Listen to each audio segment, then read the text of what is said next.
hours of this gorgeous day in a warehouse. That's all right. Yeah, indeed.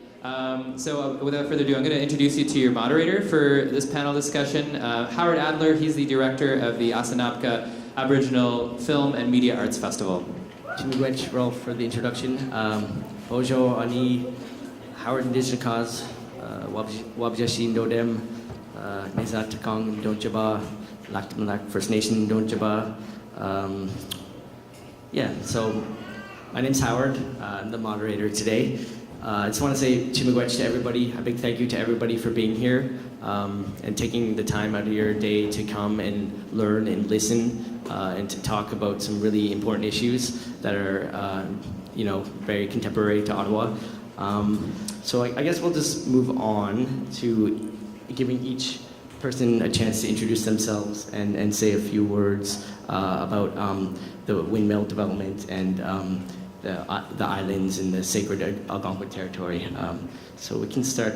Kirby's going first. I wanted to talk quite a bit about the giving some history of the Algonquin in the region and the relationship of the Algonquins to the region over time. But to give us some historical facts, there's been a lot of research done around the Algonquins and the relationship with the French originally, then with the English over time.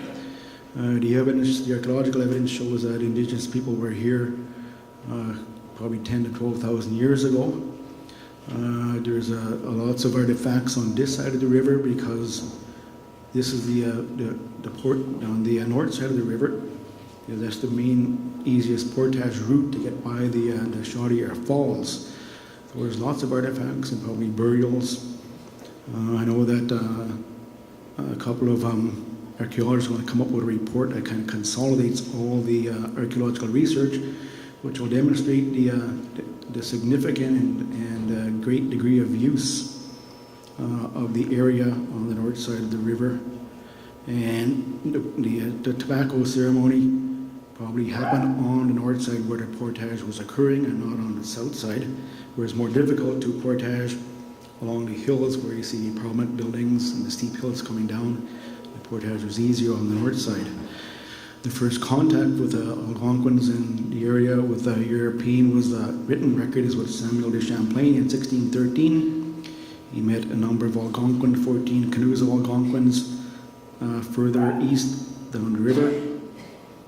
The Algonquins were aware of him previously, even though that was the first time in the territory. They gave him a guide as they were heading down the river. Champlain and his crew were heading up the river. They gave him an Algonquin guide who guided them past the falls on the portage, up towards Chenot, where they have another generating station today, and falls there. Meets with his band and talks about the elaborate cemetery there and about the different things that were placed in the cemetery, many of which are the same things found in the archaeological sites, such as red ochre, a shaman turtle rattle, eel remnants, copper needles, copper hooks, bone needles, awls, etc., etc., etc. Many again of which are identified by the Jesuits, Champlain, and other explorers in the early 1600s with the written record. So anyways, population continued to come in. Then eventually had the British and the French kind of warring over British North America. Eventually the British made the French capitulate under the Articles of Capitulation of 1760 with the provision that the Indians would be protected in the lands if they chose to remain there. And the Indians, including the Algonquins, someone didn't believe that would be the case because the British kept coming and the British kept coming and the British kept coming. So they continued the war against the British, and some of the forts, such as the Fort Detroit and Michilimackinac, were under siege by the Indian nations. And the British knew they had to do something, so they came up with the Royal Proclamation of 1763, which said that they would not settle Indian lands without an agreement with the headmen of those nations. So that has never occurred here. The Algonquins were given a copy of that Royal Proclamation from King George III. in 1763 and reiterated again in 1764 as the King's Solemn Word. And that hasn't happened until today, even though there are some negotiations. Not all the Algonquin First Nations are involved. We've had discussions with the other 9 Algonquin communities that are on the north side of the river, trying to come up with some kind of agreement. But I guess we're all at different stages. We're all at different stages in the different provinces, and there's different tribal organizations, and there's different views, of course, on how things should be done, different views on what the facts might be around territory, etc. So that's all a part of the different views and opinions on how to proceed to seek some redress and some way of benefiting from our territory. We've been at a stalemate for now a long, long time. And it would be nice then where we could have some say, some direct input, some cooperation, some relationship with the non-Aboriginal people in the area. We know that you're not going to disappear. And if there's going to be progress, in development, we would like to see it done ecologically sustainable, environmentally friendly, and with benefits for the Algonquins and other Indigenous people. And so that's the kind of view that we're taking, but we're open to hear other opinions and viewpoints.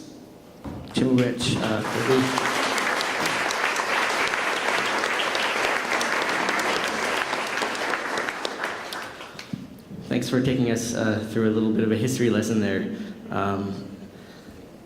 So I guess we'll move on to Josée Bourgeois. Josée, Indigenous, Pikwàkanagàn, Nin Ojibwa, Indian number 1630166101. I'm from Pikwàkanagàn. I was born in Ottawa in 1984. I lived in Ottawa till I was about 8 years old. My father is an Algonquin from Pikwàkanagàn. He's here today. My mother is French-Canadian from Timmins, Ontario. I grew up mostly in the city my whole entire life. At 8 years old, I moved to Toronto, where I became, at that time in my life, more aware of my heritage, but not necessarily in a good way. For those of you that have grown up in a city as a First Nations person, there was not positive reinforcement or representation of First Nations people. I often found myself extremely at odds with trying to identify who I was. As I became more and more aware of the country that I lived in, residential school, and the nation's capital lacking an extreme amount of representation of its Indigenous people that are native to that land, it started to propel me on a path to learn more and more. Because my father was from the 60s scoop, there was a lot of repercussions in my personal life that came forth from that. I did not have the resources, even though I lived in a big city, to connect with my culture. So I took it upon myself to teach myself everything that I know today. With a little bit of help from some family members, I ended up learning who I was affiliated with on the path of my life. I spent most of my life in Toronto, living the city life, and I was a model for about 10 years. I was in the fashion industry, acting industry, and I decided to make a big change in my life when I moved to Nova Scotia in 2008, where I had my son, Little Thunder Bear, who is dancing with me today. Through my experiences of going to school there and getting involved in recreation, I became very connected, even more so, with traditional dancing.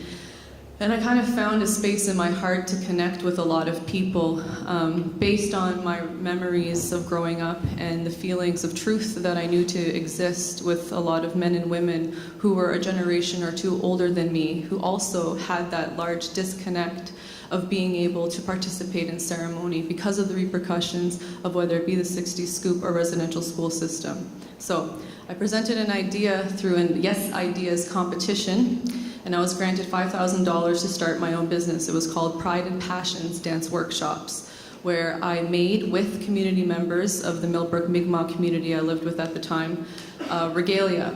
And I would go through the Nova Scotia School Board system and to other institutions, whether it be rehab centers, and at the time the Nova Women's Correctional Institution, and I started doing dance workshops. And I was able to connect profoundly with women and men of all different ages, including very young kids, and just taught them what I had taught myself, and it was very rewarding. Through all that work, I gained a position with the federal government at the Nova Women's Correctional Institution as a behavioral counselor and a social program officer, where I continue to do this work one-on-one with a population of inmates that were largely Aboriginal, anywhere from minimum security to segregated inmates. So it was a very interesting position. I learned a lot, even more so about my heart and what I saw wrong with the world that I was living in. Made a lot of personal changes in my life last year, and I moved back home to Pikwàkanagàn in last October. Within 2 months, I ended up working for my wonderful Chief Kirby Whiteduck here and the rest of our Chief and Council in an acting position as Executive Assistant to their council chambers. I've taken it upon myself over the years to surround myself with people who are like-minded as myself, because I strongly believe you are who you hang out with. And I want to hang out with people that care about the future for our First Nations people. As I mentioned before, our city of Ottawa lacks significantly the recognition of its Indigenous Algonquin people. That is a disgusting fact in my mind. And I want to make one big point right now. It is not the federal government. It is not the city of Ottawa, and it is not any protesting groups or one individual who is leading that and going to court, who is changing the facet of our nation's capital. It is a private developer, Windmill, who is changing the pace. Social change comes with fear. People are afraid of change. Zibi is the answer to a big problem that I can only speak for myself, that I believe is a solution for my kid, for my kids, my family's kids, myself, and our younger generation, and our older generation of tradespeople and people in all different other aspects of labor and in the workforce, which you can learn about later, that we have an answer to. So today I'm here, obviously, in support. I sit on the Memengweshii Council. We are an advisory board to Windmill. We help Windmill and Zibi engage with the First Nations community, especially with my First Nations community, Pikwàkanagàn, that has a letter of intent. We help advise them on how to best carry out and honor the elements and the aspects of their initiatives that they have put out there. And I'm very proud and happy to be here today. Miigwech. How miigwech, Josie, for those powerful words. So let's go to Verna. Verna McGregor. Miigwech there, young man. No, I'm kidding. I look much younger without the beard. This is just a trick. I'm like 12, actually. Kwe kakina miigwech onje kikibi jangon she nongom Verna nidishne cause walgish kwedni walgish nindodan miigwech onje kibi janon she ya Anishinabeg aki Kitigan Zibi nindonjiba tanjemene dan kidonda nezon she nongom mame ne kokamak nindodamak mashom snak miigwech. I'd like to welcome you here today. My name is Verna McGregor. My day job is I work at Minwaashin Lodge here in Ottawa. For those of you who don't know, it's the Aboriginal Women's Support Center, but I also still live in my community of Kitigan Zibi. I was asked to attend a number of meetings by the elders back home who were getting overwhelmed by this issue.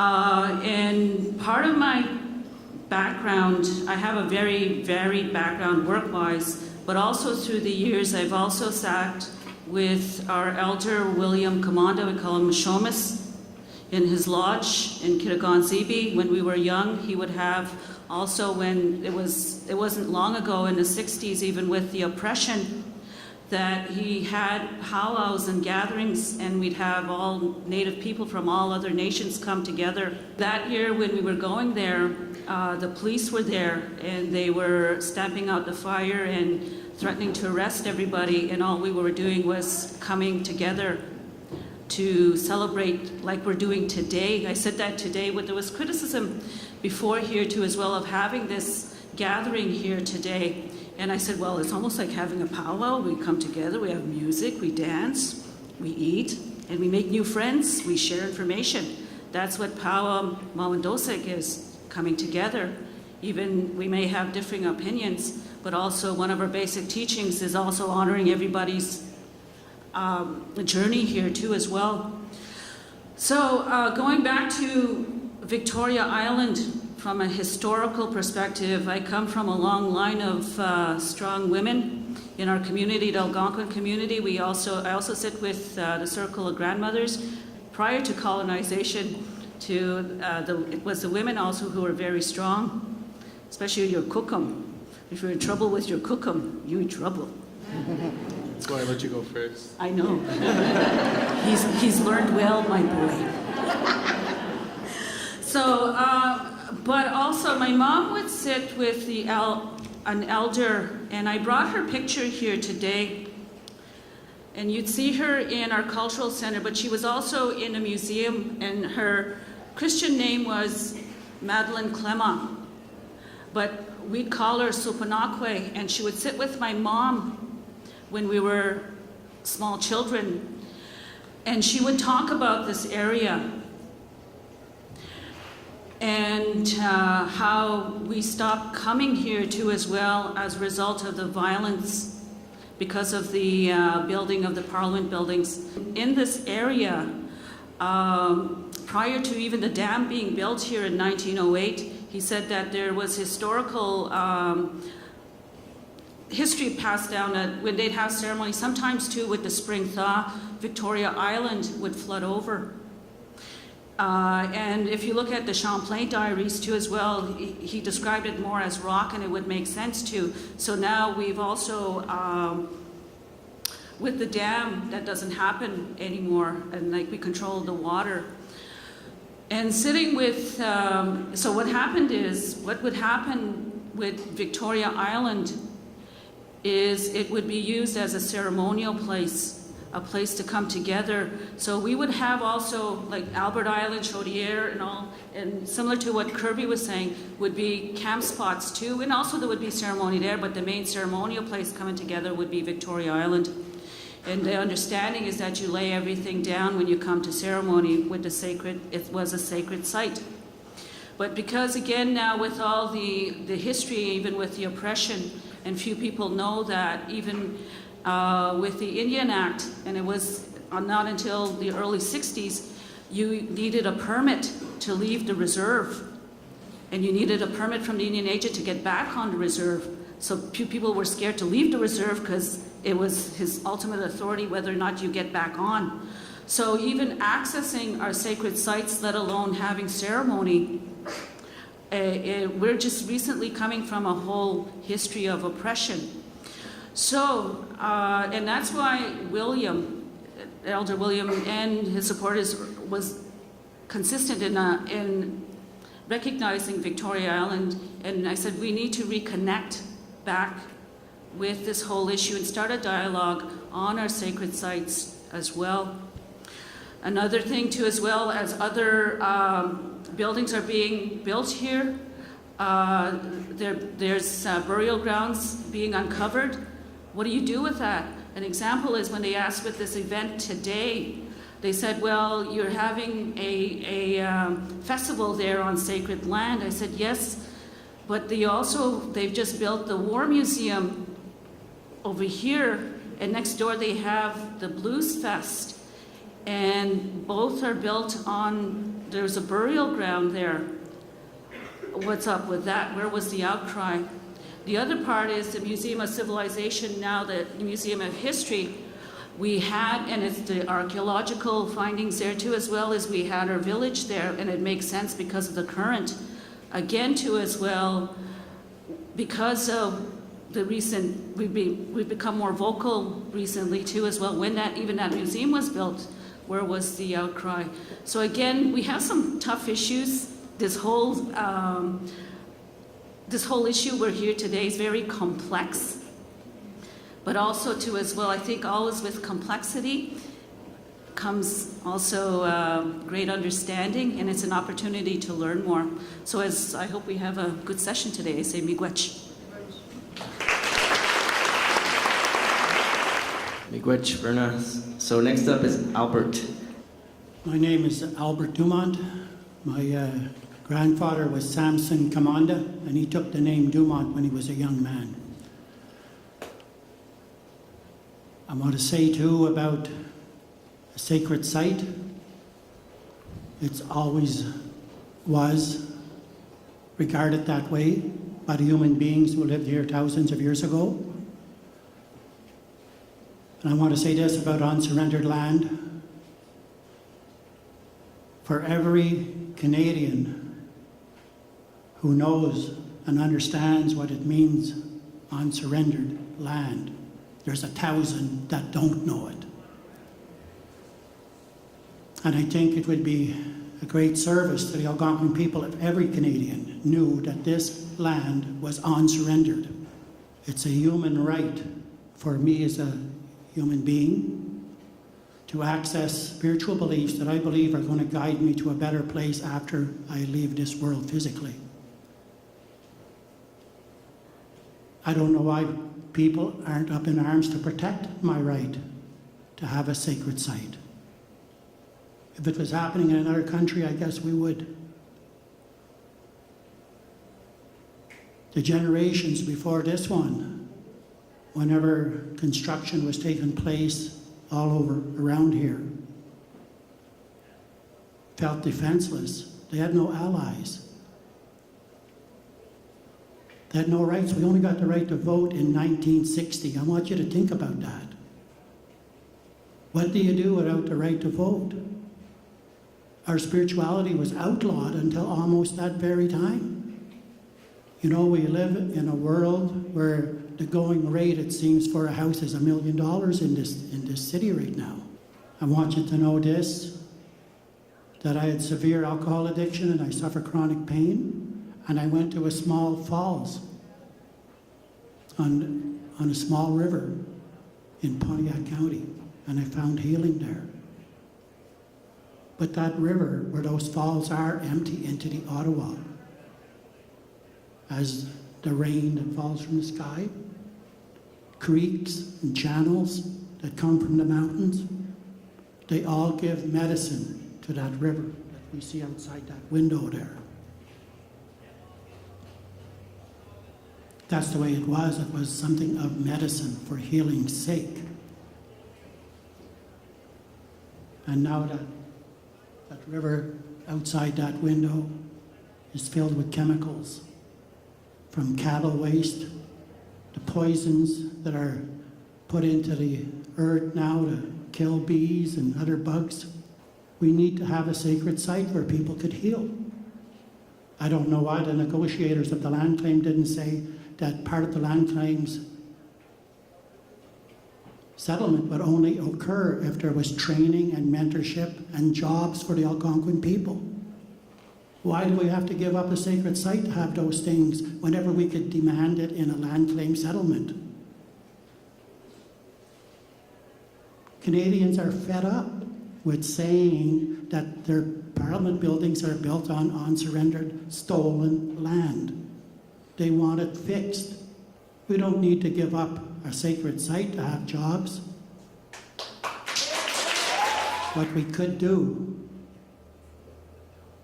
is, if this was a park where small festivals like this could occur, where people could come from different faiths and cultures, their orators to come and speak things of harmony and peace among us and build solidarity, and where people could come and do ceremonies and heal like I did along those small falls on what is known as the Queen River in Pontiac County. Everyone here is going to die. Everyone here is going to be an ancestor someday. But what are we leaving to those next generations who will reflect on who their ancestors were and what they were up to?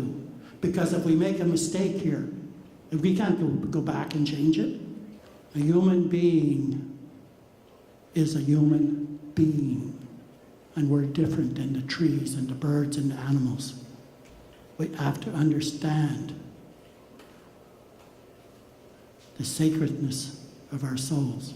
Nobody can come to me and say to me, hear me out and sell your sacred land. I would reject that.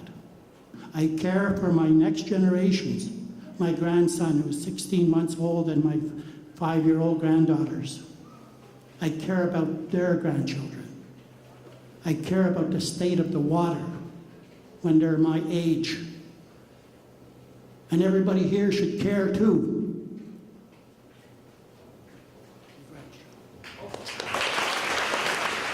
Miigwech, Albert, for those good words. We still have the young Shady Hafez to say a few words. Alrighty, hi everybody. Hi, my name is Shady Hafez, and yeah, I'm like Howard said, I think you said, I'm a student at Carleton University. I'm doing a double major in law and Canadian studies with a concentration in policy and government. My mother is an Algonquin from Kitigan Zibi, and my father is actually from Damascus, Syria. So I'm a weird breed, and I was kind of raised in both worlds. So I was born here in Ottawa. I was primarily raised here in Ottawa. My parents had me pretty young. My father was pretty fresh to Canada, and my mom was living in the city at that time.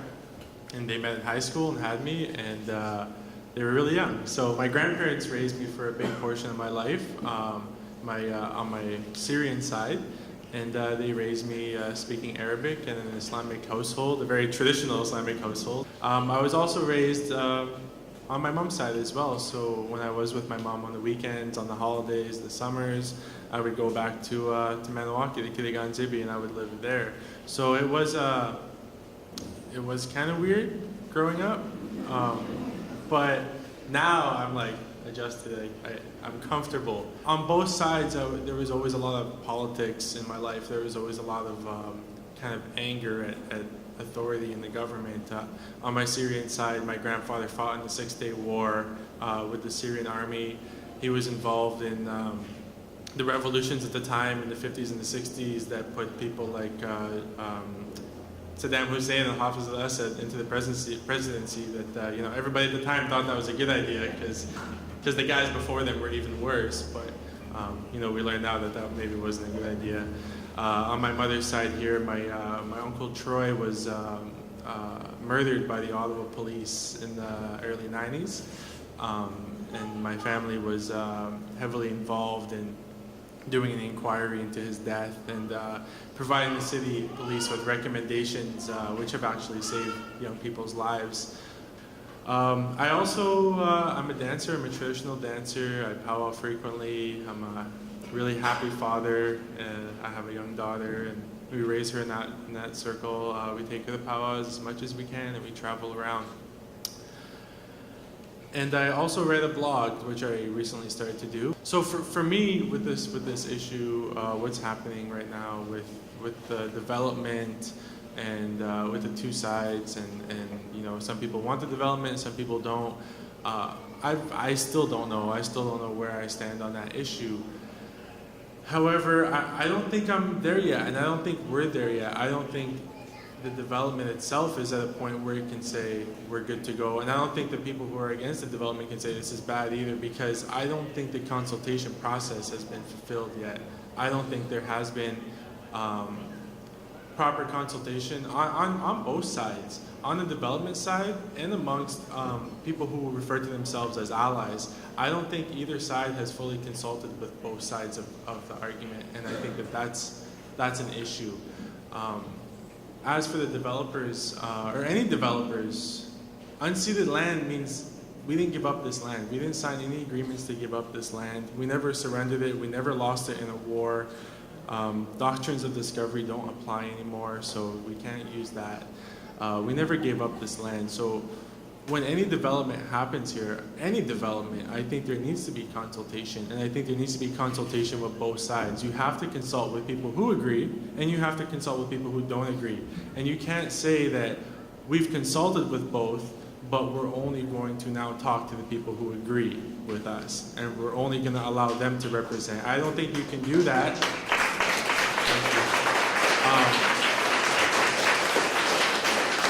Both sides, so full consultation means you have to take into account the people who disagree and actually hear them out and do stuff based on their recommendations too. Now, as for the other side of the argument, which I was talking about, people who refer to themselves as allies, or people who we refer to as allies, you also have to, if you want to support, let's say, the Algonquin people who have a sovereign right to this land, that means we have the sovereign right to develop or not develop. You can't say that one group of Algonquins are the real Indians, the real Algonquins, because they choose to preserve whatever values they have, and another group that are, say, pro-development are the sellouts or the corporate sellouts or the fake Indians because they're giving in to whatever they're giving into. That's not the case. A sovereign people are a sovereign people and can decide what to do with their land. Whatever issue we have amongst ourselves, that's an issue that we have amongst ourselves that I believe allies at this moment need to stay out of and let the Algonquins deal amongst ourselves with the issue that we're currently debating amongst ourselves. And once we have a clear voice, which might not ever happen, I'm not sure, but I just think it's too soon to even be talking at the moment about the development because consultation hasn't happened fully yet. And you know what, the developers, I think are doing more than any developer I've seen so far, and they don't have to. Realistically, they could have just said, nah, we don't want to talk to you guys, we're going to put this up, and too bad. I mean, we could have protested, we could have made a fuss, but in reality, they could have just done it. But they're choosing to talk to us, and I think that they're choosing to listen, and if they're here, if they're listening, I would say, you know, just talk to us more, reach out more. There's communities that don't have a voice. Kitigan Zibi and Pikwàkanagàn, we're privileged communities. We have lots of privilege. We have internet access, we got television, we got satellites, we got the news, we got Facebook. There's some communities, Kitchissakik, Lac Simon, Rapid Lake, some of those people still live in the bush, don't have internet, don't have drinking water, barely have hydro. Those people don't have a voice. And whatever the developers want to develop have to reach out to those people as well because it is their territory too. I just think that this is a groundbreaking moment for us to set a precedent on how consultation should occur. I think that Windmill is open, and I think that the Algonquin people are open to building a new relationship, and that we have the opportunity right now to set a framework and you know, something that a protocol, yeah, that other communities, other cities can look at and say, you know what, this is how Windmill and the Algonquins did it, maybe this is how we should do it. And we can all move forward from there in a healthy manner. So that's what I have to say about that.